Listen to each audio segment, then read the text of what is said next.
Subscribe பண்ணாதவங்க subscribe பண்ணுங்க. அப்படியே பக்கத்துல இருக்க பெல் ஐகானையும் பிரஸ் பண்ணுங்க.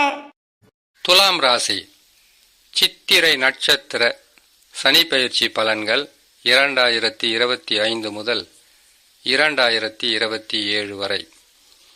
வருகின்ற 29ஆம் தேதி மார்ச் மாதம் 2025 சனி பகவான் பெயர்ச்சி பெறுவார். பெயர்ச்சியானவுடன் துலாம் ராசி சித்திரை நட்சத்திரம் 3ஆம் பாதம் 4ஆம் பாதத்தில் பிறந்தவர்களுக்கு எதிரிகளையும் எதிர்ப்புகளையும் பல நாளாக இருக்கக்கூடிய கடன் தொல்லைகளையும் நோயாளிகளாக இருந்தால் நோயும் உங்களால் விரட்டி அடிக்கக்கூடிய பல வகையான நற்பலன்களை தருகின்ற ஸ்தானத்தில் சனி பகவான் அமரப்போகிறார். இது நல்ல காலம். இந்த நல்ல காலத்தை நல்ல நேரத்தை வீணாக்காமல் வாழ்க்கையில் வெற்றி பெற வேண்டும். வெற்றி பெற வேண்டும் என்றால் கிரகங்கள் நல்ல நிலையில் அமர வேண்டும். அந்த வகையில் சனி பகவான் 2025 பெயர்ச்சி பெறுவார். பெயர்ச்சி பெற்றவுடன் 2 மாதத்தில் குரு பகவானும் பெயர்ச்சி பெறுவார். இன்னும் சில நாட்களில் ராகு கேது பெயர்ச்சி என்பது துலாம் ராசிக்காரர்களுக்கு அதிர்ஷ்டங்கள் என்பது கதவை தட்டும். அதுவும் சித்திரை நட்சத்திரத்தில் பிறந்த உங்களுக்கு அதிகப்படியான நற்பலன்களை கிடைப்பதற்குண்டான வாய்ப்புகள் இருக்கும்.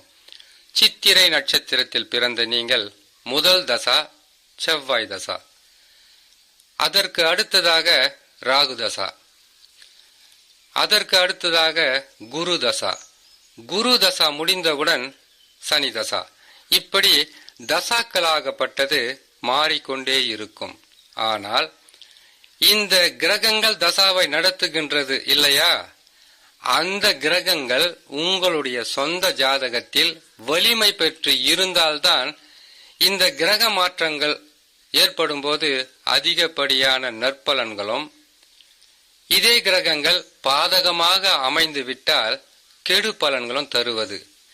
எப்பவுமே அதிர்ஷ்டசாலிகளாக யாரும் இருப்பதில்லை. மறைமுகமாக துலாம் ராசிக்காரங்க லட்சாதிபதியாக போறீங்க, கோட்டீஸ்வரராக மாற போறீங்க, கொடி கட்டி பறக்க போறீங்கன்னு பொய் சொல்லக்கூடிய பதிவாக இது இல்லாமல் எப்பவுமே கிரகங்கள் என்பது ஆண்டுதோறும் பெயர்ச்சி ஆகி கொண்டே இருக்கும். குரு மாறுறாரா, ஒரு வருஷம், இப்போ 8ல் இருக்கிறார் குரு. 8ல் இருக்கக்கூடிய குரு பகவான் 8 வகையான கஷ்டங்களை கொடுத்து கொண்டே இருப்பார். ஓராண்டு காலம்தான். அதற்கு பிறகு 9ஆம் இடத்திற்கு வருவார், நற்பலன்களை செய்வார். இது கிரகங்கள் ஆண்டுதோறும் மாறும்போது நடக்கக்கூடிய நற்பலன்கள் கெடு பலன்கள். சனி பகவான் 2½ ஆண்டு காலம் 6ஆம் ராசியில் இருப்பார். 6ஆம் வீடு என்பது போருக்கு போனாலும் வெற்றின்னு சொல்லுவாங்க. இது ஜோதிட ரகசியங்கள்.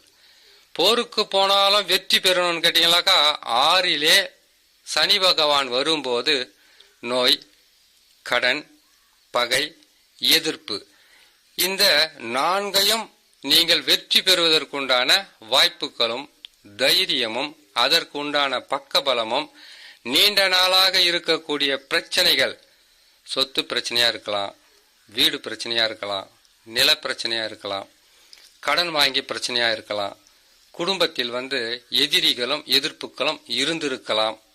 இப்ப 8ஆம் இடத்துல குரு இருக்கிறாருன்னா இதெல்லாம் இருக்கிறதுக்கு வாய்ப்பு இருக்கும். இது அனைத்துமே உங்களுக்கு சாதகமாக மாறக்கூடிய காலகட்டம் தான் 2025. இந்த நேரத்தில் ராகு கேதுக்கள் பெயர்ச்சி என்பது கேது பகவான் 11ஆம் ராசிக்கு செல்லுவது, ராகு பகவான் 5ஆம் ராசியில் அமருவது. இந்த 4 கிரகங்களும் உங்களுடைய நட்சத்திரத்திற்கு மிகவும் உதவியாகவும் செய்கின்ற செயலில் வெற்றிகள் கிடைக்கும். இதனால் வரையில் தொழிலில் பல வகையான நெருக்கடிகள் இருந்தால் தொழிலில் ஏற்பட்ட பிரச்சனைகள் அனைத்தும் விலகும்.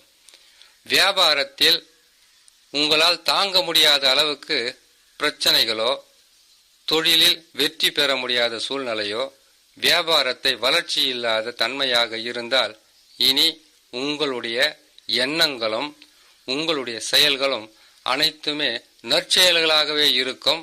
தொட்டது துலங்கும். இந்த நேரத்தில் துலாம் ராசி சித்திரை நட்சத்திரக்காரர்கள் எதையாவது செய்து உங்களுடைய வாழ்க்கையை, அதாவது 2.5 வருஷம் மட்டும்தான் சனி பகவான் 6ஆம் இடத்தில் இருப்பார். அதற்கு பிறகு கண்டக சனியாக கெடுதல் செய்ய ஆரம்பித்து விடுவார். அதற்கடுத்து அஷ்டம சனியாக வந்து பல வகையில கஷ்டங்களை கொடுப்பார். அப்போ இப்ப தர்றது பாத்தீங்கன்னாக்கா 2.5 வருஷம் நற்பலன் தராரு இல்லையா? அந்த 2.5 வருஷத்துல வந்து எதையாவது நீங்க செய்து உங்களுடைய வாழ்க்கையை காப்பாற்றிக் கொள்வதற்காகவும் உங்களுக்கு இருக்கக்கூடிய பிரச்சனைகளிலிருந்து மீண்டு வருவதற்குண்டான வழியை கொடுப்பார். இதையும் நம்ம காப்பாத்திக்காம இந்த நேரத்திலயும் கடுமையா உழைச்சு நம்ம பிரச்சனைகளை தீர்த்துக்காம அமைதியா இருந்துட்டோம்னாக்கா, அதுக்கப்புறம் கண்டகசனியா இருக்கும்போது எல்லா ஜோதிடரும் சொன்னாங்க, அப்படி வரப்போகுது பணம், இப்படி வரப்போகுது பணம், நீங்க நல்லா இருக்க போறீங்க, பிரச்சனைகளை தீர்க்க போறீங்க, எதுவுமே நடக்கலன்னு சொல்லக்கூடிய ஒரு சூழ்நிலையா மாறிடும். சனி பகவான் 2.5 ஆண்டு காலம் 6ஆம் இடத்தில் இருப்பது 30 மாதம். 30 மாதமும் நற்பலன்களை செய்ய மாட்டார். ஏன்னு கேட்டீங்கன்னாக்கா, 30 மாதத்தில் 12 மாதங்கள் புலிப்பாய்ச்சலாக இருக்கும். அதற்கு பிறகு சிறிது சிறிதாக நற்பலன்கள் குறைந்து கொண்டே வரும். 2 ஆண்டு காலம் முடிவதற்குள் அவர் 7ஆம் பாவத்தில் இருக்கக்கூடிய அந்த பலனை கொஞ்சம் கொஞ்சமாக கொடுக்க ஆரம்பித்து விடுவார். எல்லாமே முன்னேற்றம் அடைகிறதுன்றது பல வருஷம் கஷ்டம், பல வருஷம் கடுமையான உழைப்பு, பல வருஷங்களாக போராடி அதற்கு பிறகுதான் வெற்றி என்கின்ற படியில் கால் பதிக்க முடியும். இந்த சூழ்நிலையை அறிந்து சித்திரை நட்சத்திரக்காரர்களுக்கு சனி பகவான் பயிற்சி பெறுகின்ற காலமாகப்பட்டது ஒரு யோக காலம். இதனுடன் சேர்ந்து உங்களுடைய சொந்த ஜாதகத்தில் லக்னம் ஒன்று இருக்கும். ராசி தான் சித்திரை நட்சத்திரத்தில் இருப்பது சந்திர பகவான், அது ராசி. லக்னம் ஒன்று இருக்கும். அந்த லக்னத்திலிருந்து ஒரு ராசியில லக்னம் இருக்கா, அந்த ராசி லக்னத்திலிருந்து கணக்கிடும் போது கிரகங்கள் ஆட்சி பெற்றிருக்கிறதா, உச்சம் பெற்றிருக்கிறதா, கேந்திர திரிகோணம் பெற்றிருக்கிறதா, நட்பு சமமாக இருக்கிறதா என்பதை நீங்கள் அறிந்து கொண்டாலே அடுத்தது நடக்கப் போவது அதிகப்படியான நற்பலனா அல்லது மத்தியம பலன்களா என்பதை தசாதான் முடிவு செய்யும். யோக தசாக்களாக இருந்துவிட்டால் சனி பகவான் மாறுவதற்கு 6 மாதங்களுக்கு முன்பதாகவே உங்களுக்கு நற்பலன்களோ பிரச்சனைகளிலிருந்து விடுபடுவதோ அல்லது நித்தமும் பிரச்சனைகளை கொடுத்து கொண்டிருந்த மனிதர்களுக்கு பதிலடி கொடுக்கின்ற ஸ்தானத்தில் உங்களுடைய சக்தி உயர்ந்துவிடும். இந்த நிலையில் உங்களுக்கு எதிரிகளோ எதிர்ப்புகளோ கடன் தொல்லையோ பிரச்சனையோ கோர்ட்டு கேசு வழக்கு எதுவாயிருந்தாலும் தவிடுபொடி ஆகக்கூடிய காலகட்டமாக இருக்கும், தசா நல்ல நிலையில் அமர்ந்திருந்தால். அப்படி தசாவாகப்பட்டது பாதகமாக இருந்தால், தசா பாதகமாக இருந்தால் இந்த நேரத்தை பயன்படுத்தி நீங்கள் இருக்கக்கூடிய பிரச்சனைகளிலிருந்து எளிய முறையில் மீண்டு வருவதற்குண்டான வழியை தேடினால், எப்பேற்பட்ட மனிதனாக இருந்தாலும் எந்த சக்தி வாய்ந்த மனிதனாக இருந்தாலும் அவர்களுக்குன்னு சில கெட்ட நேரம் நல்ல நேரம்னு ஒன்று இருக்கும். இது நல்ல நேரம். சனி பகவான் பயிற்சி பெறுவது, குரு பகவான் பயிற்சி பெறுவது, ராகு கேது பயிற்சி பெறுவது, கிட்டத்தட்ட உங்களுக்கு 2.5 ஆண்டு காலம் நல்ல காலம் சொல்ல முடியாவிட்டாலும் 1.5 ஆண்டு காலம் என்பது கேது பகவான் 11இல் நிற்பது, சனி பகவான் 6ஆம் ராசியில் இருப்பது, குரு பகவான் 8ஆம் இடத்தில் செய்து கொண்டு இருக்கக்கூடிய பல வகையான கெடு பலன்களிலிருந்து எந்த கிரகமாக இருந்தாலும் கெடுக்கின்ற கிரகமே கொடுக்கின்ற கிரகமாக மாறக்கூடிய அமைப்பு என்பது இந்த அமைப்பு தான்.